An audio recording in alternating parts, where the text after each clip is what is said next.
ഈ പലഹാരം ഉണ്ടാക്കി വെക്കണത് മാത്രമേ കാണുള്ളൂ. പിന്നെ ഏത് വഴിയാ പ്ലേറ്റ് കാലിയാവണേന്ന് അറിയ പോലുമില്ല ട്ടോ. അത്രയ്ക്ക് ടേസ്റ്റ് ആയിട്ട് സിമ്പിൾ ആയിട്ട് ഉണ്ടാക്കാൻ പറ്റാവുന്ന ഒരു അടിപൊളി സ്നാക്സിന്റെ റെസിപ്പിയാണ്. മാത്രമല്ല മഴയൊക്കെ പെയ്യുന്ന സമയത്ത് നല്ല ചൂട് ചായക്കൊപ്പം സോസിന്റെ ഒക്കെ കൂടെ കഴിക്കാനായിട്ട് കിടിലനാണ്. മിസ് ചെയ്യാതെ ട്രൈ ചെയ്ത് നോക്കിയോളൂ. എല്ലാവർക്കും ഇഷ്ടാവും. അതിനായിട്ട് ആദ്യം തന്നെ മസാല ഒന്നങ്ങ് വഴറ്റിയെടുക്കണം. ഒരുപാട് പാടുള്ള മസാലയൊന്നുമല്ല ട്ടോ. സിമ്പിൾ ആണേ. ഓയിൽ ചൂടായി കഴിഞ്ഞപ്പോൾ ഇഞ്ചി വെളുത്തുള്ളി പേസ്റ്റും അതേപോലെ തന്നെ നല്ല എരിവുള്ള ഒരു പച്ചമുളകും കൂടി ചേർത്ത് കൊടുക്കുന്നുണ്ട്. പച്ചമുളക് നന്നായിട്ട് മാറി വന്നതിലേക്ക് പൊടിയായിട്ട് കട്ട് ചെയ്ത ഒരു വലിയ സവാളയും കൂടി ചേർത്ത് കൊടുക്കുന്നുണ്ട്. തീരെ ചെറുതാണെങ്കിൽ 2 എണ്ണം ഒക്കെ എടുക്കാം. പച്ചമുളക് നന്നായിട്ട് മാറി ശരിക്കും ഒന്നങ്ങ് വഴന്നു വന്നിട്ടുണ്ട്. ഇനി ഇതിലേക്ക് പൊടികളായിട്ട് 1/4 ടീസ്പൂൺ മഞ്ഞൾപ്പൊടി, 1 ടീസ്പൂൺ വലിയ എരിവില്ലാത്ത മുളക് പൊടി, 1/2 ടീസ്പൂൺ ഗരം മസാല, 3/4 ടീസ്പൂൺ കുരുമുളക് പൊടി, ആവശ്യത്തിന് ഉപ്പും കൂടി ചേർത്ത് കൊടുക്കുന്നുണ്ട്. ഇതെല്ലാം കൂടി നന്നായിട്ട് ഒന്നുകിൽ മിക്സാക്കി പച്ചമണമൊക്കെ നന്നായിട്ട് മാറി വരുമ്പോൾ ഇതിനകത്തേക്ക് 2 മുട്ടയും കൂടി ചേർത്ത് കൊടുക്കുന്നുണ്ട്.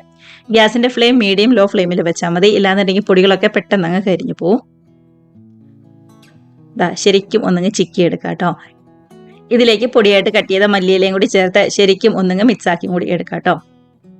സാധാരണ നമ്മൾ മുട്ട മസാലയൊക്കെ റെഡിയാക്കാനായിട്ട് മുട്ട ചിക്കില്ലേ, അതേപോലെ തന്നെ അതിനുശേഷം വേവിച്ച് നല്ലോണം ഉടച്ചു വെച്ചിരിക്കുന്ന 2 ഉരുളക്കിഴങ്ങ് കൂടി ചേർത്ത് ശരിക്കും ഈ മുട്ടയുടെ മിക്സുമായിട്ട് നല്ലോണം തന്നെ ഒന്നുങ്ങ് യോജിപ്പിച്ചെടുക്കാം. കണ്ടോ, ഇതുപോലെ ശരിക്കും ഒന്നുങ്ങ് യോജിപ്പിച്ചെടുത്തതിന് ശേഷം നമുക്ക് ഗ്യാസ് അങ്ങ് ഓഫ് ചെയ്യാം. ഇനി വലിയ ചൂടൊക്കെ ഒന്നുങ്ങ് ആറി വരാനായിട്ട് വെയിറ്റ് ചെയ്യാം.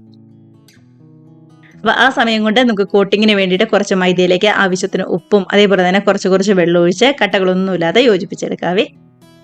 കൂടെ തന്നെ ബ്രെഡ് ക്രംസും കൂടി നമ്മൾ റെഡിയാക്കി എടുത്തിട്ടുണ്ട്. ഈ ഒരു പരുവം കറക്റ്റ് ആട്ടോ.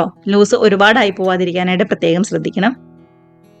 നമ്മുടെ മുട്ടയുടെയും ഉരുളക്കിഴങ്ങിന്റെയും മിക്സ് വലിയ ചൂടൊക്കെ നാറി വന്നിട്ടുണ്ട്. മറ്റൊരു ബൗളിലേക്ക് മാറ്റി കൊടുക്കാം. ഇനി നല്ല ടേസ്റ്റിന് വേണ്ടി ഇതിനകത്തേക്ക് ചീസ് ആട്ടോ ചേർത്ത് കൊടുക്കുന്നത്. ശരിക്കും ഇതിനകത്തേക്ക് മൊസറല്ല ചീസ് ആട്ടോ ചേർത്ത് കൊടുക്കേണ്ടത്. അങ്ങനെയാണെന്നുണ്ടെങ്കിൽ മാത്രമാണ് സ്നാക്സ് ഒക്കെ നല്ലോണം നമ്മുടെ ഈ പിസയൊക്കെ വലിയുന്ന പോലെ നന്നായിട്ട് വലിഞ്ഞു വരുള്ളൂ. അപ്പം നമ്മളില്ലാത്തത് കൊണ്ട് മാത്രം ചീസിന്റെ ഷീറ്റ് ചേർത്തന്നേ ഉള്ളൂ. ഞാനിവിടെ 2 ചീസിന്റെ ഷീറ്റാട്ടോ ചേർത്ത് കൊടുത്തിരിക്കുന്നത്. ഇതുപോലെ നന്നായിട്ട് തന്നെ ഒന്നങ്ങ് യോജിപ്പിച്ചെടുത്തതിന് ശേഷം ചെറിയ ബോൾസ് പോലെ എടുത്ത് കട്ട്ലേറ്റിന്റെ ഷേപ്പാക്കി റെഡിയാക്കി എടുക്കുന്നുണ്ട്. നമുക്ക് ഇഷ്ടമുള്ള ഏത് ഷേപ്പിൽ വേണമെങ്കിലും എടുക്കാം. ഞാനിവിടെ എളുപ്പത്തിന് വേണ്ടി ഇതേപോലെ കട്ട്ലേറ്റിന്റെ ഷേപ്പാക്കി എടുക്കുന്നു എന്നേ ഉള്ളൂ. നിങ്ങളുടെ കയ്യിൽ ഉണ്ടെന്നുണ്ടെങ്കിൽ മൊസറല്ല ചീസ് തന്നെ ചേർത്ത് കൊടുക്കുക കേട്ടോ. അതാണ് കുറച്ചും കൂടി നല്ലതായിട്ട് വലിഞ്ഞു വരുള്ളൂ. ടേസ്റ്റൊക്കെ എല്ലാം സെയിം തന്നെയായിരിക്കും, പക്ഷെ ആ ഒരു കാണാനുള്ള ലുക്ക് ഉണ്ടല്ലോ, അതൊന്ന് വേറെയല്ലേ.